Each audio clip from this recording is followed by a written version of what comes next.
Family WhatsApp ಗುಂಪು. ರಂಗಯ್ಯನಿಗೆ ಅಚ್ಚರಿಯಾದ ಆ ಎರಡು ಹೆಸರು ತಮ್ಮ ಪ್ರವಾಸಕತನದ ಸ್ವಾರಸ್ಯಕರ ಘಟನೆಯನ್ನು ಇಲ್ಲಿ ಬರೆದಿದ್ದು, ಫೋನ್ ಕಳೆದುಕೊಂಡಾಗ ಆಗುವ ಆತಂಕ ಮತ್ತೆ ಹುಡುಕಿದ ಪರಿ, ಈ ನಡುವೆ ಆದ ಗೊಂದಲ, ಅನುಮಾನಗಳ ಕುರಿತು ಕುತೂಹಲಕಾರಿ ಘಟನೆಯ ಒಂದು ಲೇಖನ ಇಲ್ಲಿದೆ. ನಮ್ಮ ಮನೆಯವರೆಲ್ಲ ಒಂದು ವಾಟ್ಸಪ್ ಗ್ರೂಪಿನಲ್ಲಿ ಇದ್ದಿದ್ದರೆ ಚೆನ್ನಾಗಿತ್ತು. ಆ ಹೆಂಡತಿ ಮೀನಾಕ್ಷಿಯ ಮಾತು ಕೇಳಿ ರಂಗಯ್ಯ ಓದುತ್ತಿದ್ದ ಪುಸ್ತಕದಿಂದ ಕತ್ತೆತ್ತಿದರು.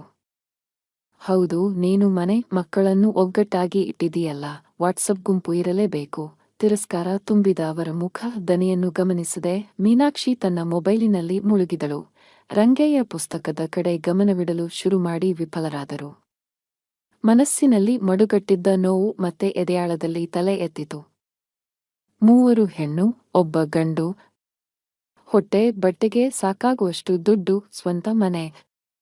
ಐಷಾರಾಮ ಇಲ್ಲದೆ ಹೋದರೂ ಜೀವನ ಸುಖವಾಗಿಯೇ ಸಾಗುತ್ತಿತ್ತು. ಆದರೂ ಎಲ್ಲ ನಮ್ಮ ಕೈಲಿ ಇದ್ದಿದ್ದರೆ ಕಥೆಯೇ ಬೇರೆ ಇರುತ್ತಿತ್ತು. ನಿಟ್ಟುಸಿರಿಟ್ಟರು ರಂಗಯ್ಯ. ಅಪ್ಪ ಅಮ್ಮ ನೋಡಿದ ಹೆಣ್ಣಿಗೆ ಕಣ್ಣು ಮುಚ್ಚಿ ತಾಳಿ ಕಟ್ಟಿದ್ದರು.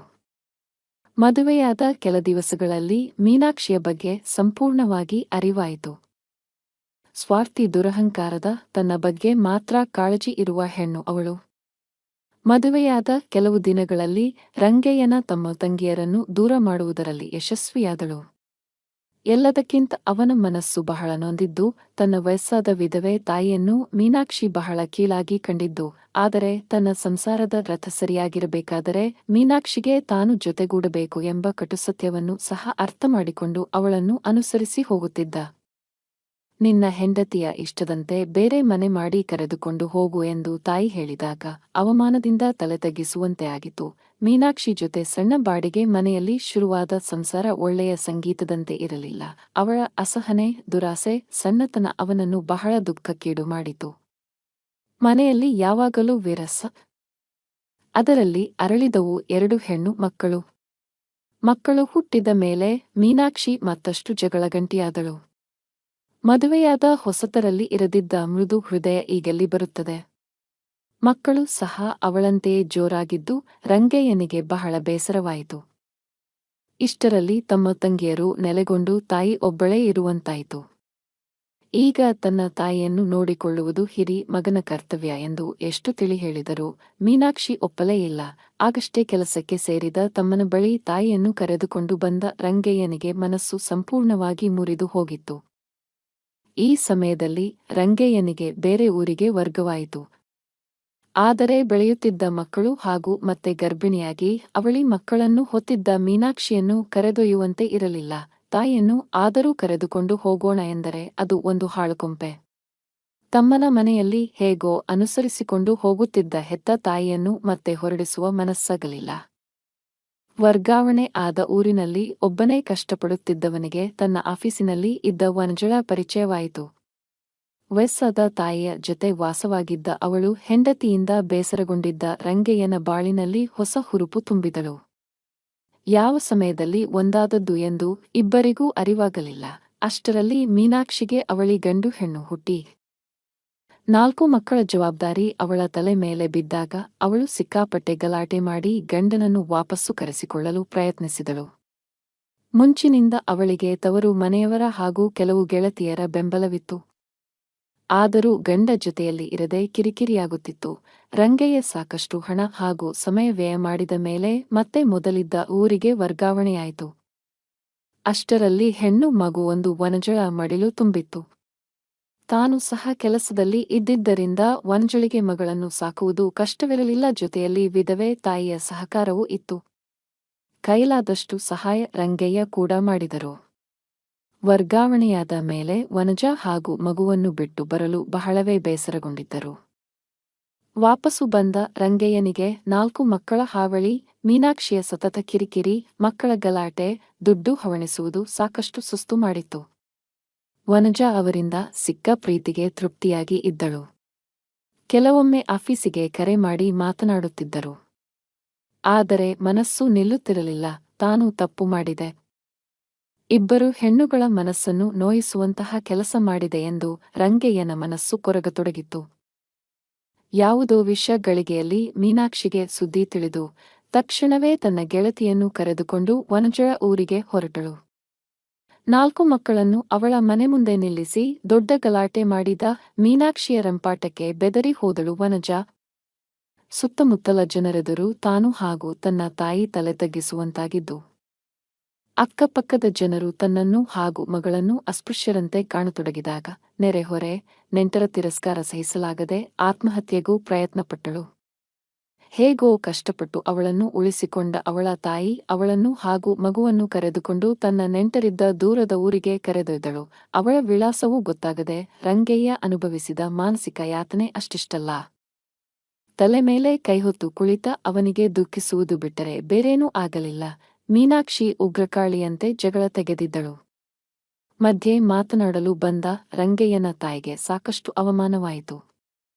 ಗೆಳತಿಯರ ತವರಿನವರ ಜತೆ ಸೇರಿಕೊಂಡು ಗಂಡನ ಮಾನ ಮೂರಾಬಟ್ಟೆ ಮಾಡಿದರೂ ಮೀನಾಕ್ಷಿಗೆ ನೆಮ್ಮದಿ ಇರಲಿಲ್ಲ.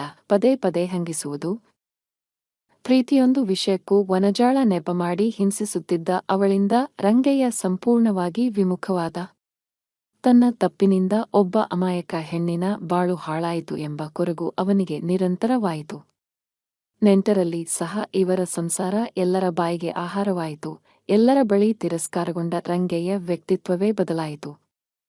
ಮನೆಗೆ, ಹೆಂಡತಿಗೆ, ಮಕ್ಕಳಿಗೆ ತನ್ನ ಕರ್ತವ್ಯ ಮಾಡಿ ತನ್ನ ಪಾಡಿಗೆ ತಾನು ಇರುವುದನ್ನು ಅಭ್ಯಾಸ ಮಾಡಿಕೊಂಡ. ಇತ್ತ ಮಕ್ಕಳು ದೊಡ್ಡವರಾಗುತ್ತಿದ್ದ ಹಾಗೆಯೇ ಮೀನಾಕ್ಷಿ ಮಹಿಳಾ ಸಂಘ, ಸಿನೆಮಾ, ಹೋಟೆಲ್ ಎಂದು ಗೆಳತಿಯರ ಜತೆ ಕಾಲ ಕಳೆಯುತ್ತಾ ತನ್ನ ಬದುಕನ್ನು ಬೇರೆ ರೀತಿಯೇ ರೂಪಿಸಿಕೊಳ್ಳಲು ಶುರುಮಾಡಿದಳು. ಇದರಿಂದ ಮಕ್ಕಳಿಗೆ ಲಂಗುಲಗಾಮಿಲ್ಲದೆ ಅವರು ತಮ್ಮ ಸ್ವಾರ್ಥ ಮೆರೆಯತೊಡಗಿದರು. ಯಾರಿಗೂ ನಿಲ್ಲದೆ ಕಾಲ ಸರಿಯುತ್ತಲೇ ಇತ್ತು. 3 ಹೆಣ್ಣು ಮಕ್ಕಳಿಗೂ ಮದುವೆಯಾಗಿತ್ತು. ಮಗ ಕೇಶವನ ಮೇಲೆ ಸಹಜವಾಗಿಯೇ ಮೀನಾಕ್ಷಿ ಹಾಗೂ ರಂಗಯ್ಯನಿಗೆ ಅತಿಯಾದ ಪ್ರೀತಿ. ಅವನ ಬದುಕು ಸೆಟ್ಟಲ್ ಆಗಬೇಕು. ಆದರೆ ಅವನಿಗೆ ಮದುವೆ ಮಾಡಿ ಮನೆಗೆ ಸೊಸೆ ಬಂದರೆ ಮಗ ತಮ್ಮ ಕೈತಪ್ಪಿ ಹೋಗುತ್ತಾನೆ ಎಂಬ ಕೊರಗು ಕೂಡ. ಹಾಗೂ ಹೀಗೂ ಮಾಡಿ ಕೇಶವನ ಮನ ತುಂಬಿದ ಹೆಣ್ಣು ರೇವತಿ. ತಾಯಿಯ ಜಗಳಗಂಟಿತನ, ಕಿರಿಕಿರಿ, ಗೊಣಗುವಿಕೆ ಇತ್ಯಾದಿಯನ್ನು ಕಂಡ ಕೇಶವನಿಗೆ ರೇವತಿಯ ಮೃದುವಾದ ಸ್ವಭಾವ ಬಲು ಇಷ್ಟವಾಯಿತು. ಅವಳ ರೂಪು, ಮುಗ್ಧತೆ ಹಾಗೂ ಸಂಪೂರ್ಣ ತನ್ನವಳಾಗಿ ಬಂದವಳನ್ನು ಅತ್ಯಂತ ಮೋಹಿಸಿದ ಕೇಶವ. ನವದಂಪತಿಯ ಪ್ರೀತಿ, ಒಟ್ಟಿಗೆ ಇರುವಿಕೆ ಮೀನಾಕ್ಷಿಯ ಕಣ್ಣು ಕುಕ್ಕಿತು. ಅವಳ ರಂಗಯ್ಯನ ದಾಂಪತ್ಯ ಜೀವನ ಬಹಳ ವರ್ಷಗಳ ಹಿಂದೆಯೇ ನಿಂತು ಹೋಗಿತ್ತು. ತಾನು ಹಾಗೂ ರಂಗಯ್ಯ ಬೇರೆ ಬೇರೆ ಕೊಠಡಿಯಲ್ಲಿ ಮಲಗಲು ಶುರು ಮಾಡಿದ್ದಾಗ ರಾತ್ರಿ ಹೊತ್ತು ನವದಂಪತಿಗಳ ಸರಸ ಸಲ್ಲಾಪದ ಮಾತುಗಳು, ಬಳೆ, ಗೆಜ್ಜೆಯ ಶಬ್ದಗಳು ಮೀನಾಕ್ಷಿಯ ಕಿವಿಗೆ ಕಾದ ಸೀಸ ಸುರಿದಂತೆ ಆಗುತ್ತಿತ್ತು. ಮಗು ಸೊಸೆ ಒಟ್ಟಿಗೆ ಊಟಕ್ಕೆ ಕುಳಿತರೆ, ಹೊರಗೆ ಸುತ್ತಾಡಲು ಹೊರಟರೆ, ಸೊಸೆ ಒಳ್ಳೆಯ ಸೀರೆ ಉಟ್ಟರೆ ಮೀನಾಕ್ಷಿಗೆ ಕಿರಿಕಿರಿಯಾಗುತ್ತಿತ್ತು. ಅದಕ್ಕೆ ಅವಳ ಜೊತೆ 3 ಹೆಣ್ಣು ಮಕ್ಕಳು ಸಾಥ್ ನೀಡಿದರು. ತವರು ಮನೆಯಲ್ಲಿ ಇದ್ದಾಗ ತಾಯಿಯ ಜೊತೆ ಯಾವಾಗಲೂ ಜಗಳವಾಡುತ್ತಿದ್ದ ಇವರುಗಳು ತಾಯಿಯ ಜೊತೆಗೂಡಿ ತಮ್ಮ ಹಾಗೂ ಅವನ ಹೆಂಡತಿಯ ಮೇಲೆ ವಿಷಕಾರಲು ಶುರುಮಾಡಿ ಜೊತೆಗೆ ರೇವತಿಯ ತವರು ಮನೆಯವರಿಗೂ ಸಾಕಷ್ಟು ಅವಮಾನ ಮಾಡಿ ಅವರು ತಮ್ಮ ಮನೆ ಕಡೆಗೆ ಸುಳಿಯದಂತೆ ಮಾಡುವುದರಲ್ಲಿ ಯಶಸ್ವಿಯಾದರು. ದಿನನಿತ್ಯ ಮನೆಯಲ್ಲಿ ಮೀನಾಕ್ಷಿಯ ರಗಳೆಗೆ ಈಗ ಅದಕ್ಕೆ ರಂಗಯ್ಯನ ಜೊತೆಯಾಯಿತು. ತಾನು ಹೆಂಡತಿಗೆ ದ್ರೋಹ ಬಗೆದೆ ಎಂಬ ಅಪರಾಧಿ ಮನೋಭಾವದಲ್ಲಿ ಕುಗ್ಗಿದ್ದ ರಂಗಯ್ಯ ಈಗ ಸೊಸೆಯ ವಿರುದ್ಧ ಹೆಂಡತಿಗೆ ಬೆಂಬಲ ನೀಡಿದ. ಗಂಡನ ಜೊತೆಗೆ ಕೈಜೋಡಿಸಿದ್ದು ಮೀನಾಕ್ಷಿಗೆ ಬಹಳ ಸಂತೋಷವಾಯಿತು. ಬಸುರಿ ಹೆಣ್ಣು ಎಂದೂ ಕೂಡ ನೋಡದೆ ಅವಳನ್ನು ಕಾಡಿಸಿ ಬಾಣಂತನ ಮುಗಿಸಿ ಬಂದ ಮೇಲೂ ತನ್ನ ಚಾಳಿಯನ್ನು ಮುಂದುವರಿಸಿದ ಮೀನಾಕ್ಷಿ ವಿರುದ್ಧ ಈಗ ಕೇಶವ ಸಿಡಿದೆದ್ದ. ಅತ್ತೆಮನೆಯವರ ವರ್ತನೆಯಿಂದ ಕೋಮಲೆಯಾದ ರೇವತಿ ಬೆಂದು ಮಾನಸಿಕವಾಗಿ ಕುಗ್ಗಿ ಹೋದಾಗ ಇನ್ನೂ ಸುಮ್ಮನಿದ್ದರೆ ತನ್ನ ಬದುಕು ನಾಶವಾಗುವುದು ಎಂದು ಕೇಶವ ಧೈರ್ಯ ಮಾಡಿ ಹೆಂಡತಿ ಮಗುವಿನೊಡನೆ ಬೇರೆ ಮನೆಗೆ ಹೊರಟು ಹೋದ. ಇದರಿಂದ ನೆಂಟರಲ್ಲಿ ಸಾಕಷ್ಟು ಮಾತುಗಳನ್ನು ಹೇಳಬೇಕಾಯಿತು. ಸುಮಾರು ಎಲ್ಲರಿಗೂ ಮೀನಾಕ್ಷಿಯ ಸ್ವಭಾವದ ಪರಿಚಯವಿದ್ದರೂ ಕೇಶವ ತನ್ನ ತಂದೆ ತಾಯಿಯನ್ನು ಬಿಟ್ಟು ಹೆಂಡತಿಯನ್ನು ಕರೆದುಕೊಂಡು ಬೇರೆ ಮನೆ ಮಾಡಿದ್ದು ಸರಿಯಲ್ಲ ಎಂದು ಎಲ್ಲರೂ ಆಡುವಂತೆ ಮೀನಾಕ್ಷಿ ತನ್ನ ಗೋಳು ಹೇಳಿಕೊಂಡಳು. ಪ್ರತಿಯೊಂದು ಸಂಭ್ರಮಾಚರಣೆಯಲ್ಲಿ ಮೀನಾಕ್ಷಿ ಗೋಳಿನ ಕತೆ, ಮಗ ಸೊಸೆಯ ವಿರುದ್ಧ ದೂರು ನಡೆಯುತ್ತಿತ್ತು. ಬೇಸರಗೊಂಡ ಕೇಶವ ಆದಷ್ಟು ಸಮಾರಂಭಗಳಿಗೆ ಬರುವುದನ್ನೇ ಕಡಿಮೆ ಮಾಡಿದ. ಅವನು ಸಹ ಸಣ್ಣ ಬಾಡಿಗೆ ಮನೆಯಲ್ಲಿ ಕಷ್ಟಪಡುತ್ತಿದ್ದ ವಿಷಯ ತಿಳಿದು ಬರುತ್ತಿದ್ದರೂ ಸುಮ್ಮನಿದ್ದರು. ರಂಗಯ್ಯ ಹಾಗೂ ಮೀನಾಕ್ಷಿ ಕಾಲಸರಿದಂತೆ ಮಕ್ಕಳ ಮಧ್ಯೆ ಸಾಕಷ್ಟು ವಿರಸ ಉಂಟಾಯಿತು. ಬರೀ ಕೇಶವನ ವಿರುದ್ಧ ಇದ್ದ ಸಿಟ್ಟು ಈಗ ಹೆಣ್ಣು ಮಕ್ಕಳು ಹರಡಿ ಅವರು ಒಬ್ಬರಿಗೊಬ್ಬರು ಮಾತನಾಡದೆ ಮನೆಯಿಂದ ದೂರ ಸರಿದರು. ಆದರೆ ಮೀನಾಕ್ಷಿಗೆ ಯಾವ ರೀತಿಯ ಬೇಸರ, ಪಶ್ಚಾತ್ತಾಪ ಆಗದಿದ್ದು ರಂಗಯ್ಯನಿಗೆ ಅಚ್ಚರಿಯಾಗುತ್ತಿತ್ತು. ತಾನು ಅವಳ ಜೊತೆಗೂಡಿ ಮಕ್ಕಳನ್ನು ದೂರ ಮಾಡಿಕೊಂಡೆ ಎಂದು ಕೊರಗುತ್ತಿದ್ದ ರಂಗಯ್ಯನಿಗೆ ಇತ್ತೀಚೆಗೆ ಮೀನಾಕ್ಷಿಯ ಮೇಲೆ ಬಹಳ ಸಿಟ್ಟು, ಬೇಸರ ಮೂಡುತ್ತಿತ್ತು. ತನ್ನ ಹೆಂಡತಿ ಒಬ್ಬಳು ಹೆಣ್ಣಲ್ಲ, ಹೆಮ್ಮಾರಿ. ಆದರೆ ತಾನು ಅವಳನ್ನು ನಿಯಂತ್ರಿಸಲು ಸಾಧ್ಯವಿಲ್ಲ ಎಂದು ಅಸಹಾಯಕ ಭಾವನೆಯಿಂದ ಒದ್ದಾಡುತ್ತಿದ್ದ. ತಮ್ಮ ಏರಿಯಾದ ವಾಟ್ಸಪ್ ಗ್ರೂಪ್ ಶುರುವಾಗಿ ತಾವು ಮೀನಾಕ್ಷಿ ಅದರಲ್ಲಿ ಸೇರ್ಪಡೆಯಾಗಿದ್ದೀವಿ ಎಂದು ಗೊತ್ತಾದಾಗ ರಂಗಯ್ಯನಿಗೆ ಹೊಸತೇನೂ ಅನಿಸಲಿಲ್ಲ. ಈಗ ಎಲ್ಲೆಡೆ ವಾಟ್ಸಪ್ ಗುಂಪುಗಳ ಹಾವಳಿ ಎಂದು ಗೊತ್ತಿತ್ತು. ಬೇಕಾದಷ್ಟು ಗುಂಪುಗಳಲ್ಲಿ ಇದ್ದರೂ ಸಹ ಯಾವ ಮಾತುಕತೆಯಲ್ಲೂ ಭಾಗಿಯಾಗದೆ ಮೂಕ ಪ್ರೇಕ್ಷಕರಾಗಿದ್ದರು. ಮೀನಾಕ್ಷಿ ಮಾತ್ರ ಎಲ್ಲಾ ಗುಂಪುಗಳಲ್ಲೂ ಸಕ್ರಿಯವಾಗಿ ಪಾಲ್ಗೊಳ್ಳುತ್ತಿದ್ದಳು. ಹೊಸ ಗುಂಪಿನಲ್ಲಿ ತಮ್ಮ ಎಲ್ಲಾ ಮಕ್ಕಳು ಇರುವುದು ಕಂಡು ಅಚ್ಚರಿಯಾಗಲಿಲ್ಲ. ಎಲ್ಲರೂ ತಮ್ಮ ಮನೆಯ ಸುತ್ತಮುತ್ತ ಇರುವವರೇ. ಆದರೆ ಅದರಲ್ಲಿ ವನಜ ಆರ್ ಹಾಗೂ ಪೂರ್ವಿ ಆರ್ ಎಂಬ ಹೆಸರು ಕಂಡು ಏನೋ ತೋಚಿದಂತಾಯಿತು. ವನಜಾ ಡಿಪಿ ನೋಡಿದಾಗ ಹೌದು ಇವಳೇಯ ಎಂಬ ಉದ್ಗಾರ ತನ್ನಂತಾನೆ ಹೊರಟಿತು. ಮೀನಾಕ್ಷಿಯ ಆಸೆಯಂತೆ ತಮ್ಮ ಮನೆಯ ವಾಟ್ಸಪ್ ಗುಂಪು ರೂಪುಗೊಂಡಿದ್ದು, ದೂರವಾಗಿದ್ದ ತನ್ನೆಲ್ಲಾ ಮಕ್ಕಳು ವಾಟ್ಸಪ್ ಗ್ರೂಪಿನಲ್ಲಿ ಸೇರಿದ್ದು ವಿಧಿಯ ಆಟ, ಬದುಕಿನ ವಿಚಿತ್ರ ತಿರುವು ಎನಿಸಿ ಸಣ್ಣ ಕಿರುನಗೆ ಮೂಡಿತು.